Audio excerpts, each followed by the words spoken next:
김정은 위원장이 공개적으로 내각 간부들이 세운 경제계획을 매섭게 질타했습니다. 네, 단상을 내리치면서 노기를 감추지 않았다는데요. 간부들이 도대체 뭘 얼마나 잘못했기에 그렇게 화를 낸 건지 궁금해질 정도였습니다. 네, 이번엔 관료들의 고질적 문제를 반드시 뜯어 고쳐서 경제 성과를 내겠다는 의도로 보이는데요. 오상현 기자가 살펴봤습니다.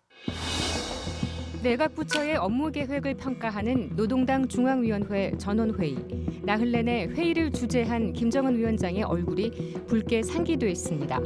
수시로 삿대질을 하고 단상을 내리치거나 불끈 쥔 주먹을 흔들어 보이며 노기를 감추지 않습니다. 경제사업 계획에 당 대회의 사상과 방침이 정확히 반영되지 않았으며 혁신적인 안목과 똑똑한 책략이 보이지 않는다고 지적했습니다. 한 달 전 8차 당 대회에서 제시된 노선을 토대로 내각 경제부처들이 작성한 업무 계획이 문제투성이라는 겁니다. 먹는 문제를 책임진 농업부문의 업무 계획은 허풍이라고 규정했습니다. 어려운 조건을 감안하지 않고 생산 목표만 비현실적으로 높이 세웠다는 겁니다. 농사 조건이 불리하고 영농자재를 원만히 보장하기 어려운 현 상태를 전혀 고려함이 없이 5개년 계획의 첫 해부터 알곡 생산 목표를 주관적으로 높이 세워놓아 계획 단계에서부터 관료주의와 허풍을 피할 수 없게 하였습니다. 반대로 전력과 건설, 경공업 부문은 생산 계획을 너무 낮게 잡았다고 비난했습니다. 이것은 경제부문 일꾼들이 조건과 환경을 걸고 숨 고르기를 하면서 흉내나 내려는 보신과 패배주의의 씨앗입니다. 목표에 미달할 경우 책임을 지게 될까 봐 조건을 핑계대거나 수요를 낮춰잡아 목표를 하향 조정하던 관행을 콕 집어 비판한 겁니다. 김 위원장은 전력 등 북한 경제의 어려움을 드러내기도 했습니다. 주요 공장 기업소들과 전국의 지방산업 공장들, 농업 부문에서는 전기를 조금이라도 더 보장해 줄 것을 애타게 요구하고 있으며 탄광 광산들에서도 전기가 보장되지 않아 생산이 중지되는 애로들이 존재하고 인민들의 생활에도 불편을 주고 있습니다. 결국 내각 경제 분야에 대한 지도를 책임진 당 경제부장 김두일이 임명 한 달 만에 경질되고 능력이 검증된 오수용이 새로 경제부장에 임명됐습니다. 김 위원장의 측근 실세인 조용원 당 조직지도부 제1부부장은 한 발 더 나아가 부실한 경제계획이 매우 심각한 정치적 문제임을 분명히 했습니다. 이는 절대로 묵과할 수 없는 총비서 동지의 사상과 의도를 반대에 나선 반당적 반이민적 행위로 보아야 한다고 강하게 추궁했습니다. 북한이 경제계획 수립 단계에서부터 혹독한 점검과 평가를 하는 이유는 경제 실적이 그만큼 절박하기 때문으로 보입니다. 노동신문은 5개년 계획 수행의 첫 해인 올해 사업을 혁신적으로 전개하지 못하면 발전을 추동할 기회를 놓치게 된다며 어떤 대가를 치르더라도 반드시 승리해야 한다고 강조했습니다.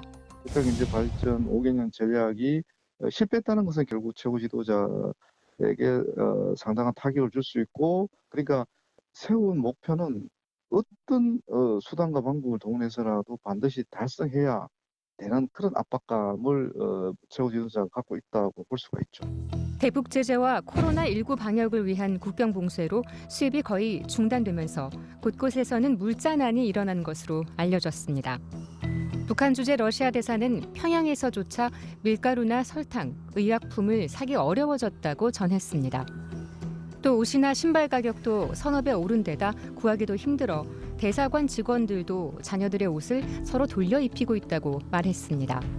실제로 지난해 북한의 전체 대외 수입액은 전해 대비 5분의 1 규모로 줄어들었고 중국으로부터의 수입도 80% 이상 급감했습니다.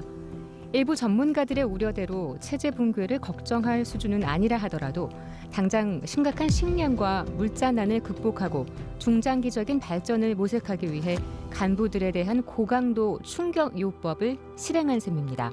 경제 문제 해결을 위해서는 고질적인 관행을 획파하고 조직의 인적 쇄신과 체질 개선이 필요하다는 인식을 갖고 있는데 쉽게 바꿀 수 없는 상황이기 때문에 보다 강력한 메시지를 전달하고 있는 것으로 분석합니다. 문제는 경제 계획을 달성하려 해도 이를 위한 에너지와 원자재 등이 부족하다는 겁니다. 김 위원장은 국가기관들이 생산품이나 수입 물자를 통제하고 장악해 필요한 곳에 유통시킬 것과 힘 있는 특수기관들도 예외 없이 이 통제를 따르도록 강력히 지시했습니다. 또 군복무 기간을 남성, 여성 모두 2년씩 단축한 것도 경제 현장에서 질 좋은 노동력을 확보하기 위한 것으로 풀이됩니다. 청년들이 현장 속에서 일을 하고 또 주민들을 이끌고 가는 이런 형태가 만들어질 가능성이 높다. 결국 젊은 청년들이 사회에 나와서 모범을 보이고 이런 쪽에 사회적 흐름이 만들어질 수도 있다고 봅니다. 이러한 충격요법과 대책이 과연 성과를 거둘 수 있을까? 또는 관료들의 회의, 아마 문화적인 이 차원 또 나를 법을 통해 가지고 엄격히 다스리는 것이 아닌가 이런 생각이 듭니다. 하나의 본보기 혹은 예고편이라는 점에서 보여주기식의 성과는 있을 수 있지만 개방과 외부 지원이 뒷받침되지 않는 한 경제난 극복은 쉽지 않을 것으로 전망합니다. 근본적인 문제 해결을 위해서는 국경 봉쇄의 해제와 대남, 대미 관계 개선이 필수적인 상황입니다. 북한은 이번 회의에서 김정은 위원장이 대남 대외 분야의 활동 방향을 명백히 찍어줬다고 밝혀 상황 타개를 위한 북한의 행동이 있을지에도 관심이 모아지고 있습니다. 통일전망대 오상현입니다.